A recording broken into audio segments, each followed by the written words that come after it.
What is going on, everybody? We are back this time. Last time it was a screen unseen. This time we're going to be talking about a screen unseen. And obviously, the difference is one of them is supposed to be for horror movies, the other one for more regular style movies and everything. And these are movies at the AMC theater, so they do them every week, or we've gone every You have to week. find out. They've been having them pretty common. So it's a movie that they just give us the rating. They do not tell us what movie it is. We show up at the theater and we are surprised at what movie we're seeing. But listen, so the first two movies we went and seen, we just did a review for normal, and then we're going to be talking about the movie Hokum. Hope that's how you say it, but Hokum, if that's how they spell it, and it's made by Neon. They actually have been putting out some pretty good horror stuff. I'm more of the horror fan, obviously, than Brandi is, but when I see a R rating for a horror, I want the hard R. I want that R to be so hard. All right, we're gonna give it a chance because this I think this one was R rated, and it wasn't very R rated. Okay, it was a soft R. To you, I am not the horror person, but I'm gonna surprise you. I did actually enjoy this movie. We giving them the spoilers for what you think about the movie. We ain't even started yet. We got to talk about Hokum here. Director Damian McCarthy. We got the writer was also Damian McCarthy. I have to give this guy props to be the writer and the director. Pretty good. It stars Adam Scott, who he's done a couple of different things, Parks and Recs and stuff like that. Peter Conan, David Wilmot, they were all in there, and yeah. It was the Scream Unseen. So Brandi not liking the horror as much as I. She's only literally going because I want to go, obviously. Mm-hmm. But so we'll start off with this for all the either horror or non-horror fans out there. On a scale of like scary for you, where was this rate? Like a 1 to 10 scale. 5 being like you almost got scared but really didn't get scared. Anything above that, you got scared at moments. Anything below that is like, bro, I didn't really even care. I didn't get scared at all. There was a few I jumped at and said, "Oh shit!" And I know you heard me say that in the thing. Yeah, I definitely had a couple of like jump scare moments, and I give them props because it wasn't all cliche jump scare moments. The way they were able to do it and incorporate it in the movie wasn't like the old, somebody's head going around the corner every time. It was like a little bit different. They were a little bit creative with that. People did laugh at me because I was like, "Oh shit!" And then the guy on the side of me was like, "Oh shit!" And I was like, "That's what I just said." And we all started laughing. I didn't. It wasn't too bad. It wasn't. So what would you put it on the scarometer? Scarometer? Yeah. Mid. So 5. Mid. Just go right like in the middle. I did like a little oh shits, but I wasn't like covering myself into your armpit, which you probably thought I was. And look, she gets scared. She gets scared pretty easily. I do. So like, if she's saying it was kind of in the middle range, if you're a person that doesn't love horror all the time because it scares you and stuff, you should be able to survive this movie. You should be able to definitely survive it. It had more of a story, so like I paid attention to the story of it, and so it was interesting to me. That's the thing I'd give horror movies, like especially some of the like smaller scale horror movies and stuff. It's like they actually build like a pretty good story to tell, and then you have the horror stuff going on with it. And I thought this movie did that really well. It did make you think a little bit because there was times I was like, "Oh, is this about that guy?" And then I'm like, and then I was completely wrong. I remember I said one. We won't say what it was, but there was one guy, and I was like, "Oh, that has to do with that guy. That guy must have been the one that was in that scene when he was younger." And I was wrong. It was the other guy. Kind of like in the movie that we just seen, Normal, where we have an actor that's been in multiple movies, and 1 or 2 of the movies has been him playing kind of a similar role. Like, so the Nobody versus Normal thing. Adam Scott kind of does the same sort of thing here, because back in the day, he played in a horror movie called Krampus. It was about the evil Santa Claus that came to town, and he was like this deadpan guy. And in this movie, he basically plays the same thing. Like, he's kind of like an asshole, but he's not like a 100% asshole. Yeah. And he's kind of like even keel through most of it. Like, he doesn't believe, like, he wouldn't have believed none of this stuff could have happened, before he actually saw it with his own eyes. He would have probably tried to dumb it down and stuff. But I actually thought it was creative, like some of the things they did. Like the opening of the movie is like him actually writing a story. He's a writer. So he's he's an author, so he writes stories. So I was confused at first. I'm like, what is this? And then you see that he's writing a story. So that's just the story he was writing. And then he travels to this place there's a reason why he travels there. And then there's this room that nobody's allowed to go into. Well, we are going to talk about some spoilers. We're not going to like ruin the ending of the movie or anything for you, or any like huge surprises. We'll probably keep secret. But he's literally going here to bury ashes. He's going there to because something happened to his parents. We're not going to get all detailed into it. They're both cremated. Yes, and he's going to go bury their ashes at a place that they saw each other the first time, or something like that. Tree. Yeah, some tree that they had to take a picture of and stuff. At this inn, near an inn. And he goes and stays at the inn. But there's a room in the inn that nobody's allowed to go into, and there's a reason for that. So that's part of the horror part of it. And okay, it was interesting, some of the things, and I was just... And it was done in like Ireland, I would guess. Maybe it wasn't filmed there, but it was done. It was supposed to be an Irish setting, like an Irish hotel. And it's like one out in the middle of the woods, basically. That was kind of a cool looking place, actually. If that's actually a real place that you could go to, like I would pick to go to that hotel and stay one night, because it was like a nice place. So, but I don't know if it was like a set or if it was actually like a real place they filmed at. But it is like an Irish kind of story, Irish tale. A lot of people with Irish accents and stuff, like obviously, that are from there. Like I said, a bunch of cast of characters, all different mix of people at the place. All right, we'll start with like just to see, did you have anything that you didn't like about the film? Like anything that you would have negative that would bring the score down, but it didn't ruin the movie maybe for you, because you've already told them that you didn't dislike it. So we all know the spoiler there. But was I supposed to hide that I didn't like it? Yeah, you're supposed to wait. That's you're supposed to leave the bait. No. You're supposed to leave the bait out there so that people can like stay to the end of the review. This is the bait, because Brandi likes something that was a horror, and that is mind-blowing. So you would probably like more out there if you actually watched more. Yeah, I didn't like that he was an asshole. That's all I didn't.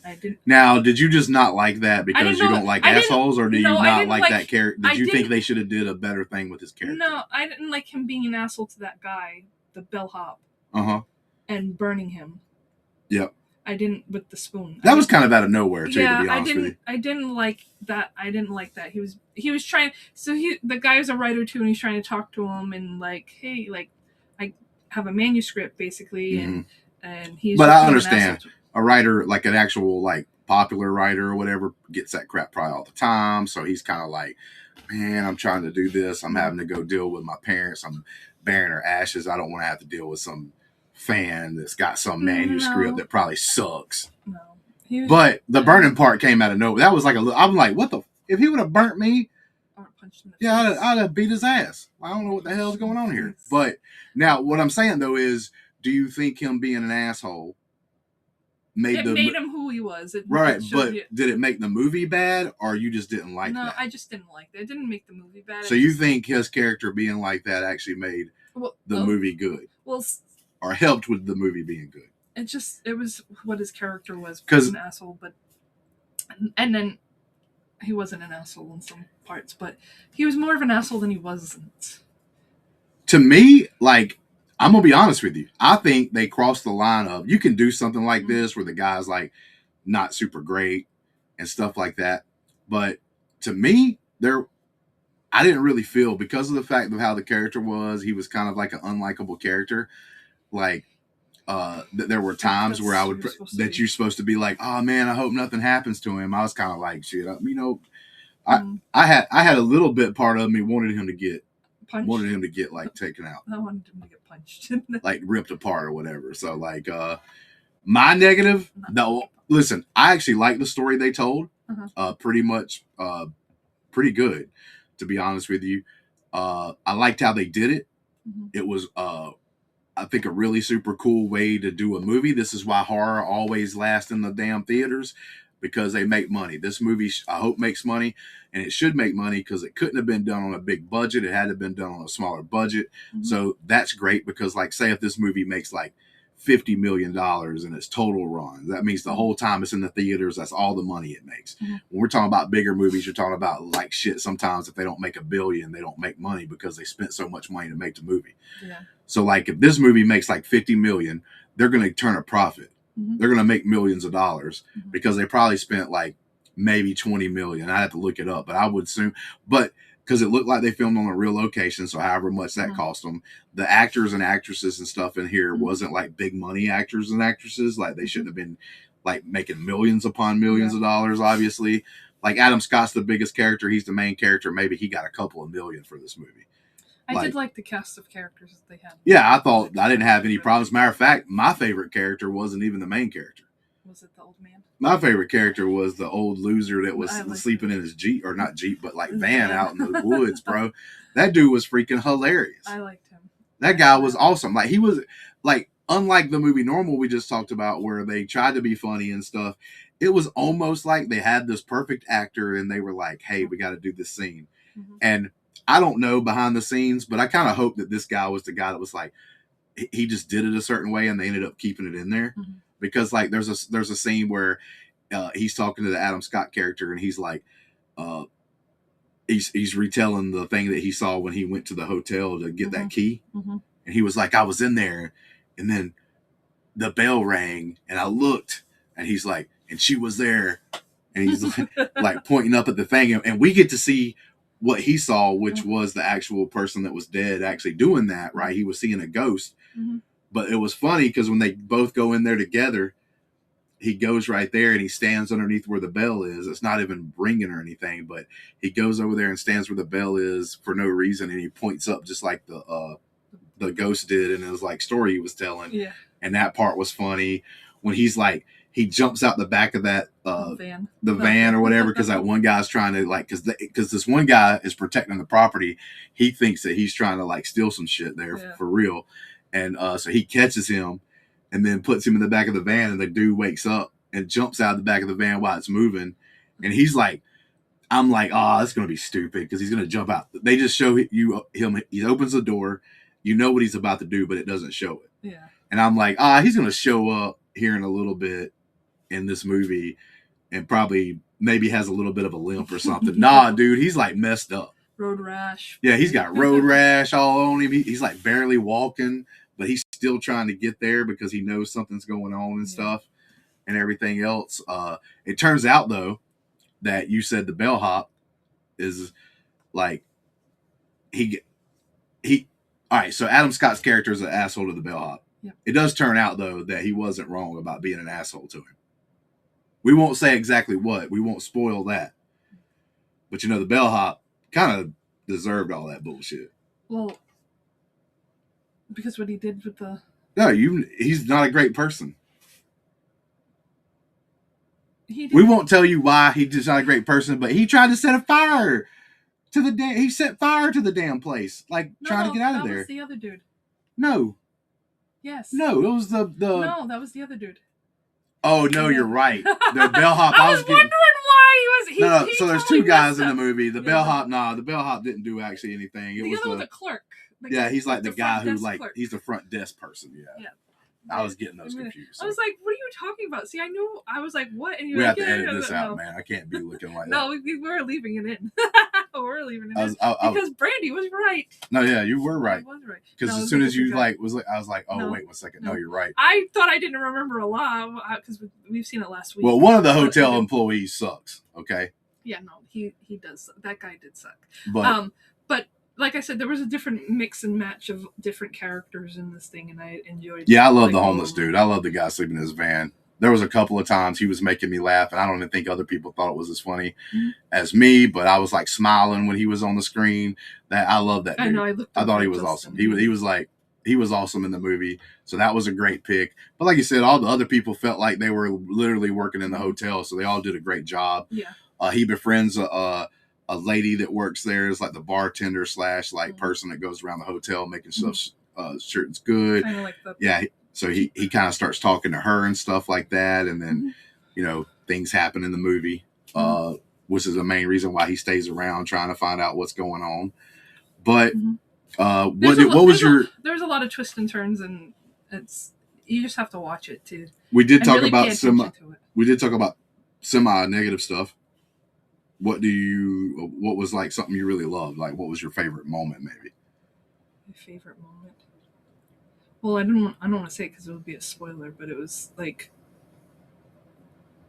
when they found the person, and that person had the recorder and basically told him things, so he kind of knew some of the stuff that was okay. So there's a part in the movie. So the obviously it's a horror movie. The hotel turns out to be, what is it, haunted, or is there something going on here that may be real, that's not actually ghost? Because without this thing, he wouldn't have been able to do that thing to make the button work.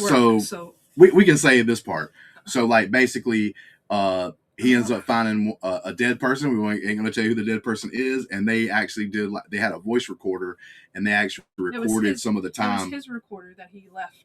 Oh, okay, yeah, that is right. He left it on the counter, and a person grabs it, something happens to them, but they use the recorder to actually leave like messages, which helps him later in the movie when he's kind of like trapped in this area to be able to actually survive or whatever. So that's your favorite moment. Now I was going to say my least favorite moment earlier, and I forgot, I got sidetracked, but my least favorite moment is, I told you that on the ride home, that scene where something's going on, where the door opens and there's all these like zombie looking people, or obviously dead people there and stuff, and he's getting dragged into there, and it just closes the door. I wanted to see what happened to the guy. I wanted to see the dude get ripped apart. Yeah, I do. I enjoyed that part. So that was a negative for me. It wasn't bloody enough, bro. It had to be the one scene that would have made up for it. It's like that one scene where at least I got that satisfaction. I would have been a little more happier with the movie. She probably would have scaled it down some if she saw that, but I would have scaled it up. But my favorite part is literally just the guy in the van. I love that guy. The story surrounding it was super good. I liked but that dude, I wasn't expecting stuff from like a side character. But he's like one of my favorite side characters that I've seen in a movie in a pretty good while. A lot of times side characters are just boring, not that great. And the way this dude acted and stuff, like, I was like having fun watching him. But the story was also good as well. So like the writer and director, I thought the direction, like the way it was shot and stuff like that, was actually done pretty well. And like I said, it is a movie done by Neon, who's been doing really good by putting out like these horror flicks like this right here. We'll probably, if we keep going to these things, we'll probably see a lot of Neon movies, because usually they're like lower budget movies and that kind of deal. So they're probably going to be the kind that we get released most of the time.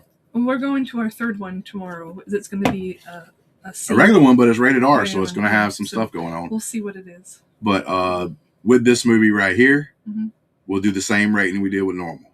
So it'll be like opening night, see it top dollar, wait till a matinee, or don't go see it at all. I liked it.